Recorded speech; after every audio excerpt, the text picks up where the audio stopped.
This week on Myths and Legends, there are two stories by the Grimm brothers. On the first, we'll see a mother have faith in the intelligence and strength of her children, and then see that she was very wrong to do so. On the second, we'll see why it can sometimes be a good idea to take a swim in a well in the middle of winter. The creature this week is a lonely guy who only wants a friend, and to not be set on fire.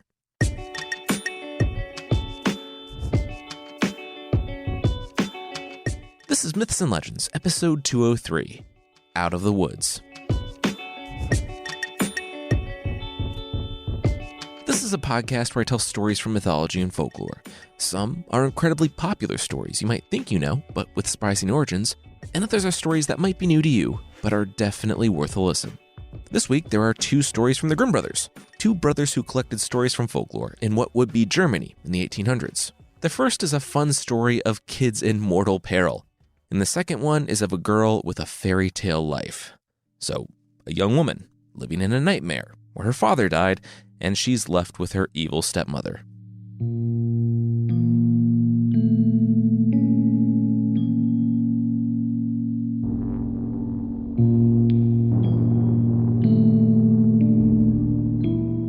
The mother goat drew her 7 kids close. You all know I love you, right? With all the love a mother could have for her children, her kids looked up, all smiles. They knew. They loved her too. All right, the mother said, rising and throwing her pack over her back. She was leaving them alone in their house in the middle of the dark forest while she ventured out for food. The kids, actual kids by the way, they're all goats, said, "Alone? This is a super dangerous time. I mean, you have a house. You know how many children would kill for a house? Actually, Hansel and Gretel literally killed for a house," the mom said. "You'll be fine. Just don't open the door for anyone. Especially that wolf that will devour you all. Skin, hair, everything." The youngest spoke up. The what now? The mother goat rolled her eyes. "The wolf. The one that wants to kill and eat all of you. And has been trying since you were born. Just stay in the house and don't let anyone in, and you'll be fine. Really, just don't fall for any of his disguises and you're good." Disguises? The kids asked. This was getting more and more complicated. The mother sighed. Yes, disguises. She said the wolf had black, furry feet and a gruff voice. If someone came to the door with either of those things, then it was the wolf. But if they had white, fluffy feet and a sweet voice like her, let her in. Also, she was their mother. They should recognize her voice. Seriously, this was not difficult. The youngest looked down at his notes. Gruff voice, black furry feet. Either of those things, don't let them in. Got it. Good, the mother said. All right, I'll be back. Remember to open the door for me and only me. It was like 5 minutes after she left that the 7 kids heard a knock on the door. A gruff voice growled. "Hey, it's me, your mom. I'm back. I brought you all presents. I got you all Tamagotchis. Let me in." The youngest said that he could tell that the wolf honed his child-devouring skills in the late 90s and hadn't updated the playbook since then. Tamagotchis are like an app now, and it's not as fun, but maybe that's just nostalgia. "Also, you sound nothing like our mom. You're actually growling." They heard a grunt of frustration, and saw the black, furry feet stomp down outside before the wolf stormed off, defeated.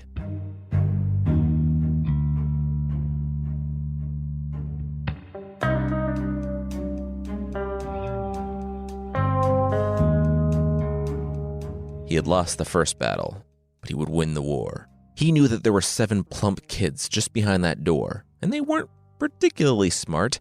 He found his way to the village, where he snatched a jar of honey in some versions, a piece of chalk in the others, and consumed it, sweetening his voice. Voice sweetened, the wolf returned.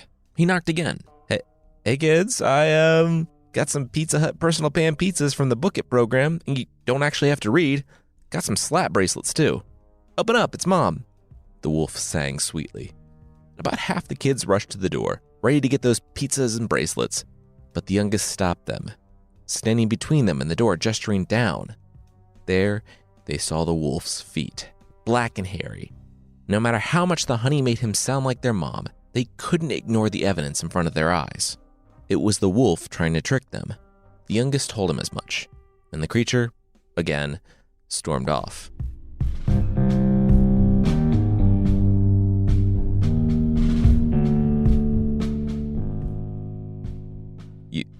You're a wolf, the baker said to the wolf, a creature who had come into his store asking for dough for his feet, saying that they were sore. Do you want the money or not? The wolf said, propping his feet up. The baker did, so he massaged some dough on the wolf's feet, which is, I guess, a thing people do. Feet disguised, the wolf needed them to be white like the mother. Why he didn't just ask the baker, who presumably had flour and was already in on the plot, to cover his feet in flour is beyond me. But he didn't. He walked across town to the miller. No, I won't cover your feet in flour so you can look like the goat children's mother and eat them. The wolf snarled, leapt atop the miller, flashed his teeth over the man's neck. I mean, yes, I would love to help you in your endeavors, up to and including devouring children, the miller said, forcing a smile. He sprinkled flour all over the wolf's paws, and the wolf thanked the man. The story's pretty hard on the miller, saying that he was afraid the wolf would devour him, so he aided the beast because, quote, men are like that. Soon, back at the goat family's house, the kids heard yet another knock. Hey, kids, it's me, the wolf sang. Your mom. I got some Surge Cola and some of those AOL CDs for free internet access. You can all make AIM screen names. Let me in. The voice checked out. So did the white hooves. The youngest was still concerned, though. Their mother didn't like them to have that much caffeine, and AIM was shut down surprisingly recently in 2017. And, oh yeah, the wolf had already come by twice, trying to get them to let him in. The other kids, though, had no problem, and opened the door. And he ate them all. It was a cacophony of bleating, screaming, and tiny hooves rushing around the home, trying to find a place to hide. But the wolf snatched all of them and ate them. His belly nearly touching the ground, he lumbered outside and sat underneath a tree to rest.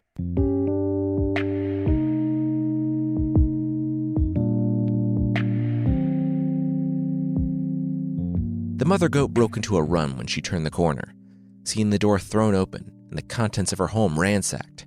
She skidded inside to find that they were gone. They were all gone. Everything that the youngest goat had feared had come to pass. They had all been devoured by the wolf. She began to weep for her children. Mom? She heard and gasped. It was him, the youngest goat. At the last moment, when he had pleaded with his brothers and sisters to not open the door, he had tucked himself into the grandfather clock. As such, he was the sole survivor of the wolf's attack. He told his mom of the wolf and how he had eaten the kids whole. He hadn't gone far either. That's why the youngest had been too scared to escape. He was just outside, asleep underneath the tree. The mother spun around and saw the wolf out there, belly distended. Then she saw something else. She rushed to the drawer and started brooding through it. She grinned. Here they are. 2 minutes later, they were standing right next to the wolf. The youngest son was wide-eyed. Did his mom think that this was a good idea? He had seen the wolf eat his siblings through the cracks in the door to the clock. The guy was ferocious. The mother nodded. Exactly. And she jammed the scissors into the wolf's stomach.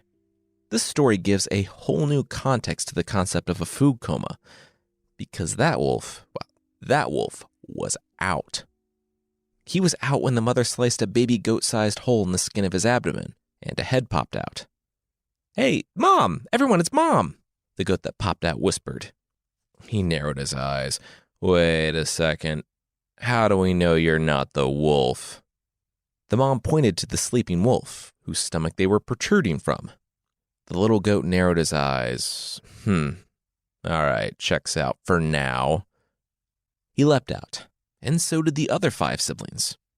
The youngest said, let's go, but the mother shook her head. Not yet. She pointed to a pile of rocks and told the kids to bring them over. When they did so, she piled the rocks inside the wolf's stomach to replace the weight of the kids. She then pulled out a needle and thread and started sewing. As she sewed, some children marveled at how she could sew without fingers. Others asked why she didn't just leave the wolf with a gaping wound in his stomach, while still others wondered why she just didn't kill him outright. Regardless, the moment it was done, the wolf started to stir. The mother goat, the youngest, and the 6 recently freed children rushed off and hid. The wolf yawned. Wow, deep sleep for a midday nap. He patted on his belly. That was a good meal. Huh, didn't remember that bloody seam being there. Weird. Anyway, his tongue stuck to his mouth. He should get a drink. He lumbered on over to the well, the rocks knocking against one another. He patted against his belly. It had been a while since he had had a meal that good. All right, water time. He couldn't even reach the rope over his belly, so he hefted his bulk onto the side of the well and leaned over. Got it. Oh, no. The rocks in his stomach pull him down the well as the goats, who were watching, hopeful, from the woods, cheered. The wolf tried to swim to the surface, but the rocks in his stomach weighed him down. He looked up, and he saw the mother goat and the 7 faces of her kids looking down into the well, waiting to see if the wolf would be able to climb up. As they watched him struggle, panic, and die, the mother and her children cheered, dancing around the slowly drowning wolf in the well.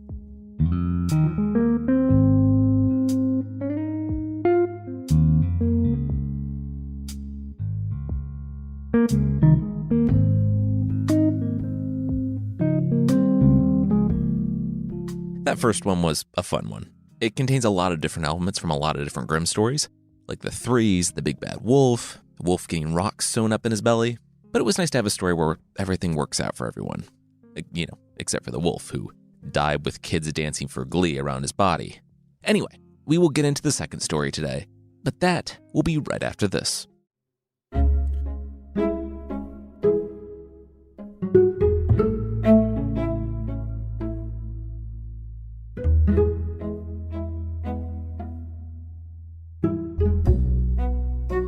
The daughter, the young woman, had a fairy tale life, which means, of course, that her mother died, and when her father remarried, the woman he had married had a lazy daughter from her first marriage, and the new stepmother hated her stepdaughter and forced her to spin thread with a distaff and a spindle until her fingers bled, a situation that had somehow gotten worse when the first daughter's father died, leaving her alone with her stepmother and stepsister. Yes, a fairy tale life. Now, she sat by the well, as she always did, spinning until her hands bled, as she always did. It was actual physical torture, but it was better than being home with her stepmother and stepsister. She looked at the sun in the sky and gasped. It was late. She needed to go home and make them dinner. She jumped up, and from her bloody hands, the spindle slipped, flew, and landed in the well. With a plop, the daughter watched it disappear into the darkened water. She strained after it, but it was already gone. She had lost it. So, go after it, the mother said to the daughter that night, without looking up from the meal the girl had made. The daughter said that she couldn't swim and the well was deep. The stepmother met her daughter's eyes. So? The daughter said that she would die? The stepmother turned to her stepdaughter. Wow. Yeah. Oh my gosh. The girl was right. What were they saying? They loved her. Can't even do it. Can't keep a straight face, the woman said to her daughter. I see you cracking up and I can't help it. She turned back to her stepdaughter.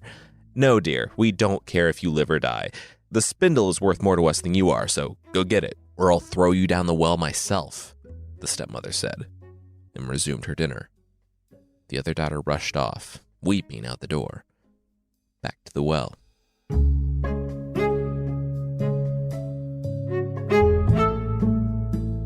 Her tears rippled on the surface of the water. It would never get better. The happy times in her life were so distant. She was trapped now. She stood on the edge of the stone well, looking down into the darkness. Somewhere down there, the spindle sat. Soon, she would as well. She took a step and braced herself for the plunge. It was dark and cold, and she kept falling in the black, kept dropping toward the bottom. She lost which way was up. Soon, she stopped trying altogether. She opened her mouth, and the water rushed in. She lost consciousness.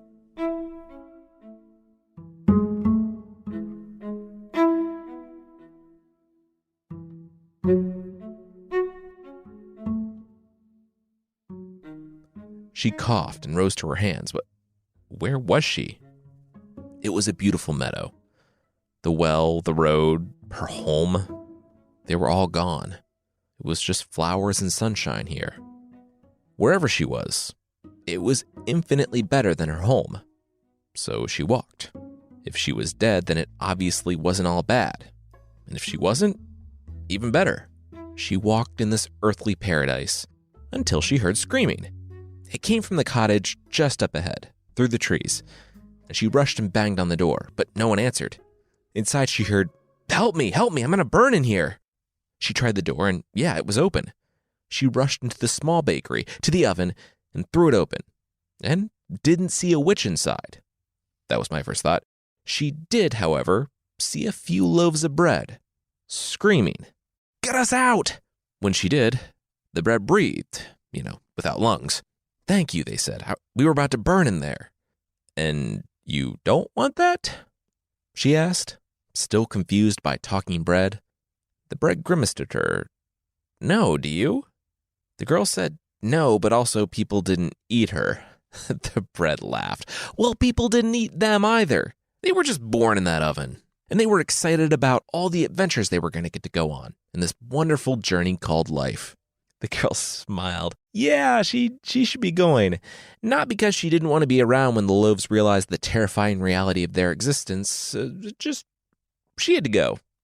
The loaves tried to wave by, but they didn't have any arms. Huh. How are they supposed to travel without muscles? Weird.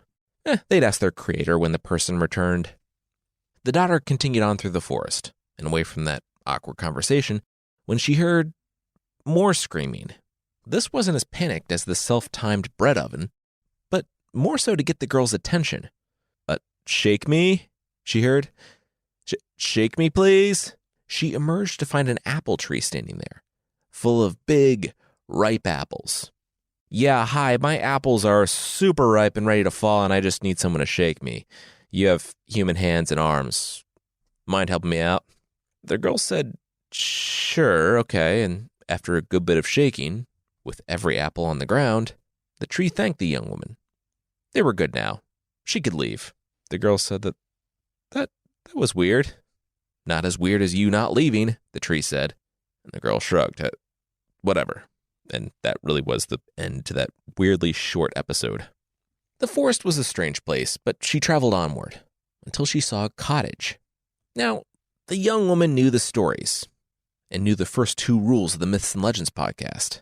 She even ordered a t-shirt with a list of rules, which, now that I'm thinking about it, that must have been the t-shirt that we shipped to medieval Europe. She knew you didn't go into the dark forest alone. And if you do, you don't go into the house there. But the house didn't look all that creepy. It was a quaint little cottage. Then the curtains flew back, and in the window was a crone with long, sinister teeth. The young woman gasped and took off on a run. She should have listened to her t-shirt. She ran from the clearing, rushing back into the forest, and the crone was suddenly in front of her. She turned around, and the crone was there. The young woman staggered backwards and fell, and the crone was on her, but not eating her or hog-tying her for a meal later. The woman was looking at the girl's fingers. Calloused and bloody, the old woman searched the younger. It couldn't have been that. Then she saw that the girl was still wet, and the old woman sighed. Oh dear, no. She told the young woman to get up. The old woman said she wouldn't hurt her. The old woman took the younger's hand and rubbed the wounds. When she pulled her crooked fingers away from the young woman's hand, the girl was healed. She helped the girl to her feet. She said that she was Frau Halle.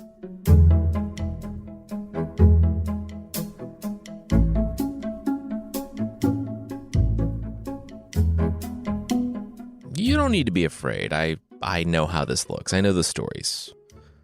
I was here before the stories, before the empires and cities. before the tribes of people roamed north, Frau Halle said, staring off into the distance. Then she shook her head. But I won't hurt you. You're safe here. Despite the old woman being a stranger in the forest with long teeth, telling her that she was older than civilization, the young woman believed her. Maybe not the older than civilization part, but the part about her being safe. The young woman smiled. And she was safe. She had to work in the old woman's house. She had to work in her own house, after all. But Frau Halle was fair and kind. And the work wasn't easy, but it wasn't cruel. There was a strange bit, though, where Frau Halle showed her her bed, and how to shake the feather bed so vigorously nightly that the people in the world would have snow. The daughter didn't know what this was about, but she did it to Frau Halle's satisfaction every night. The young woman didn't know how long she spent with Frau Halle. It could have been a week, a year, a lifetime. She lost track of the days, where Frau Halle would watch over her like the mother she had lost too soon, as the pair explored the forest, prepared meals, and talked. And the nights were a warm blur, where the snow came down outside, and the fire crackled as the girl took the bed, and Frau Halle slumbered in the chair. One day, though, the daughter felt a pang in her heart. She didn't know where it came from, or why it was happening, but soon after, the memories began to find their way back in. Memories of home, of her life.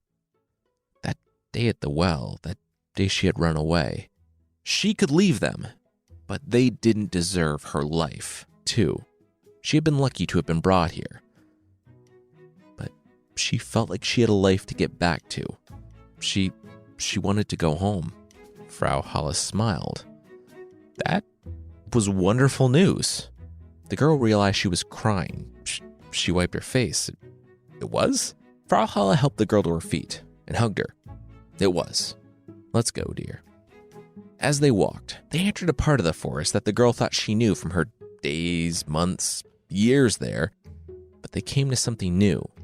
A gate. It was large and beautiful. And, without a word or a movement, it opened before them. The girl turned to Frau Halle. Would she ever see the woman again? Frau Halle shook her head. Not unless she made a habit of diving into wells. The girl embraced Frau Halle. She said goodbye, turned, and walked through the gate. On the other side, the rain came down, a sprinkle at first. It soon grew into a downpour, a torrent. The girl looked at her skin. The rain, it was gold, like actual gold, and it was sticking to her. She might have been afraid, but she knew that Frau Halle was in control. The rain grew and accumulated on her until she couldn't see. For a brief moment, she was floating in the beautiful, blissful darkness.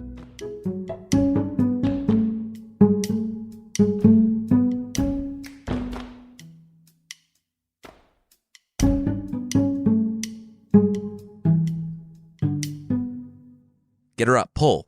Almost there, the girl heard. She was jerked from the water.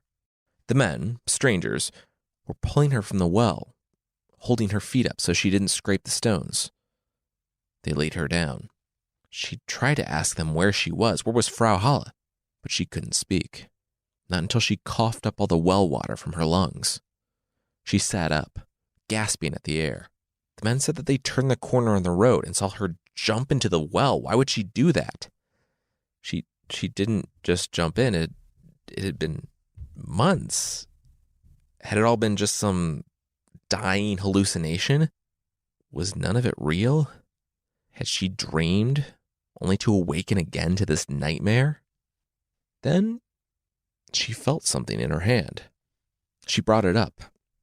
It was a pouch overflowing with gold. Did you get that in there? One of the young men asked. Then the other peered into the well. I guess I can see why she jumped in then. Just then, the young woman felt it. A spark of cold on her forehead. A snowflake touching down, living for an instant before becoming a drop that mixed in with the remaining well water. She looked up, and it was snowing. Somewhere, Frau Halle was shaking her feather bed until the feathers flew around the room. The young woman embraced the men, tossing them a few gold coins and thanking them for pulling her out. Then she ran home. The well wasn't far, and soon she was at her house. She walked right past her stepmother, still sitting at the table. The woman rose, shrieking after her daughter that she better have that spindle that fell in the well. She followed the girl to her room, where she found her packing and changing. What did she think she was doing?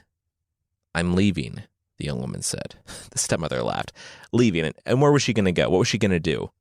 The young woman shrugged. She didn't know. Young men in the stories went to find their fortune, but she already did that. She produced the bag of gold as she finished packing.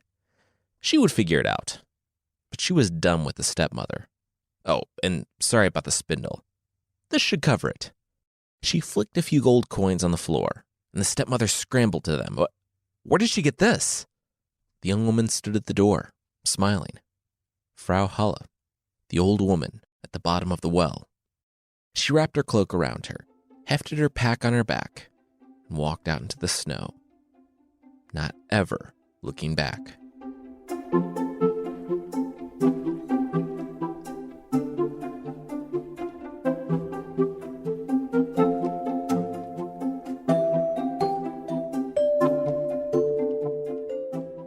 Did she really say the old woman at the bottom of the well?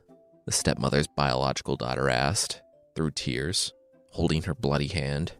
She was standing on the lip of the well, looking down into the darkened water as her mother tightened the rope around her waist. A few drops of blood found the water below, causing it to ripple. The obviously great mother had expedited the process by shoving her daughter's hand in a thorn bush. Yeah, you'll be fine.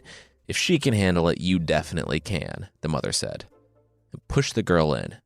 She screamed, splashed, and there was silence for a few seconds before there was more screaming. This wasn't the brief terror of being dropped into the well or reaction to the frigid water.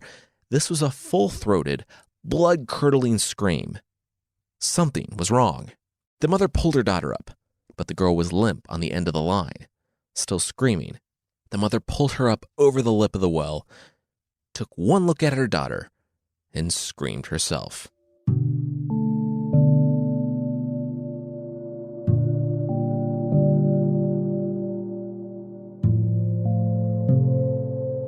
You see, the daughter, the stepsister, had made it to Frau Halle's realm.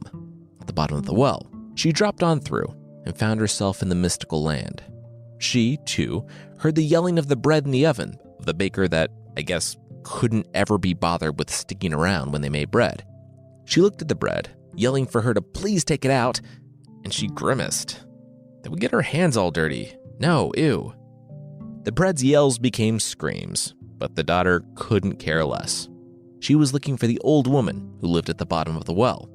She passed the apple tree, whose shaking was not as dire as being a quickly burning loaf of bread in the oven, but he was annoyed that she wouldn't shake him. Finally, the sister came to Frau Halle's cottage. She said their stepsister had come, and she wanted the gold as well. Frau Halle looked at the girl. Oh, she was the sister. She took a deep breath. Sure, she could have the same shot as the other daughter. But she had to do exactly what Frau Halle asked of her, the most important of which being shaking out the feather bed so that it snowed. Okay. The sister looked back to her. Oh, yeah, she got it. But also, could Frau Halle maybe repeat all that starting at the beginning? She wasn't paying attention. Frau Halle took a deep breath. Took a total of maybe a week. The sister didn't know. It was hard to keep track of time. It was too long for her, and she was glad her duties had been completed successfully. That must have been why Frau Halle wanted her to leave so badly. She was too awesome. She asked for her gold, but Frau Halle only gestured to the gate. She should go through there. She would get what she deserved. The girl walked through the gate, and the rain started, and, like the rain for the stepdaughter, this rain stuck to the sister. Unlike the other rain, though, this one wasn't gold. It was black. The boiling hot rain was still steaming, when her mother pulled her from the well and saw that the girl was burned and covered in quickly hardening pitch, fusing with her skin. And the story says that it didn't come off as long as she lived.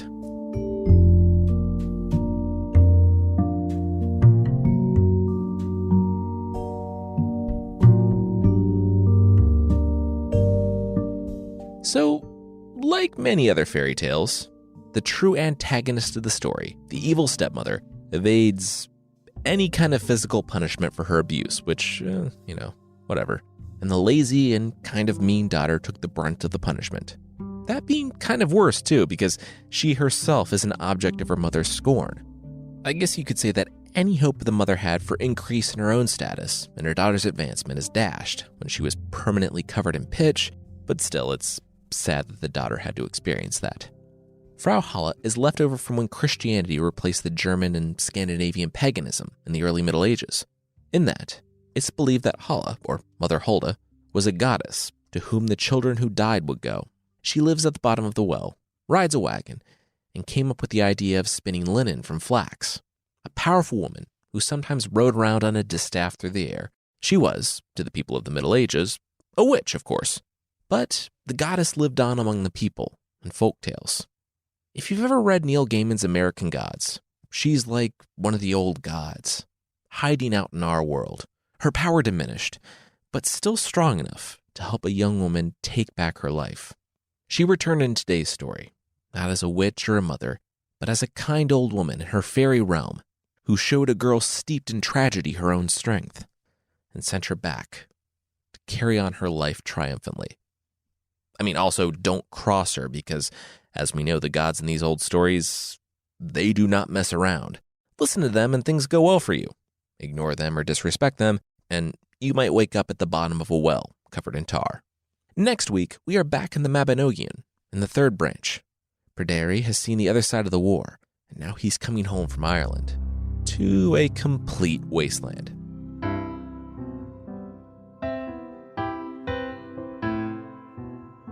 The creature this week is the Urisk, from Scotland. The Urisk is a creature I legitimately feel bad for.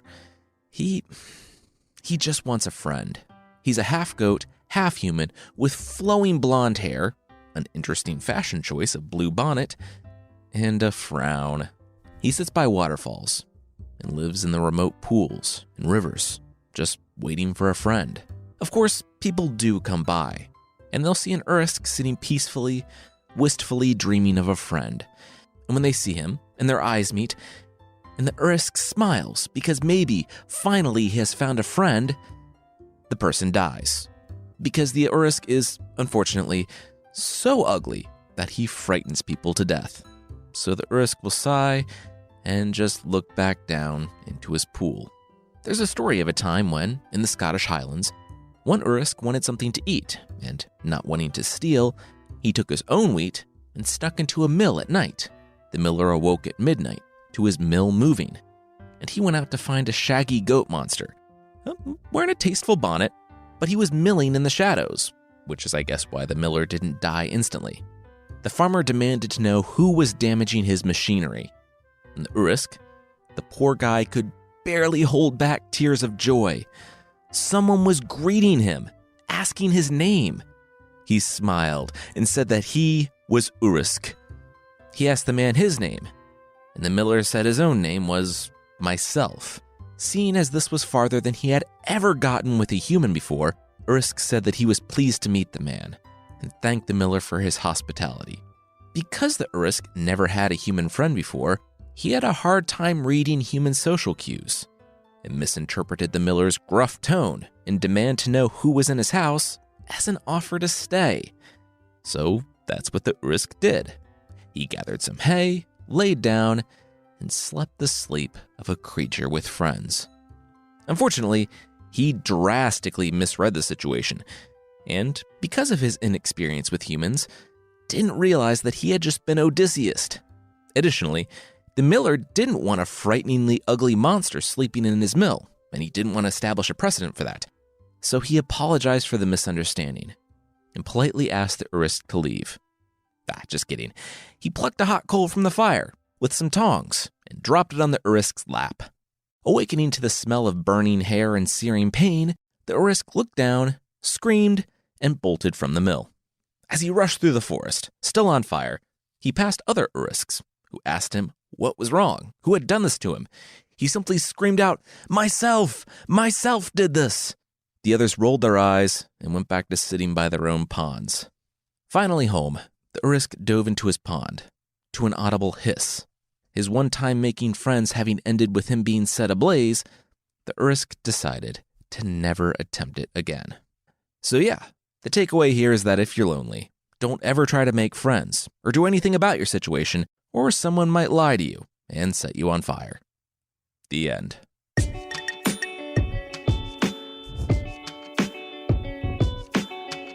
That's it for this week. Myths and Legends is by Jason and Carissa Weiser. Our theme song is by the band Broke for Free, and the Creature of the Week music is by Steve Combs. There are links to even more music in the show notes. And I want to say thanks again to BetterHelp for sponsoring us this week. Is there something interfering with your happiness or preventing you from achieving your goals? You should really check out BetterHelp. They assess your needs to match you with your own professional, licensed therapist, and you can start communicating in under 48 hours. Visit betterhelp.com/myths.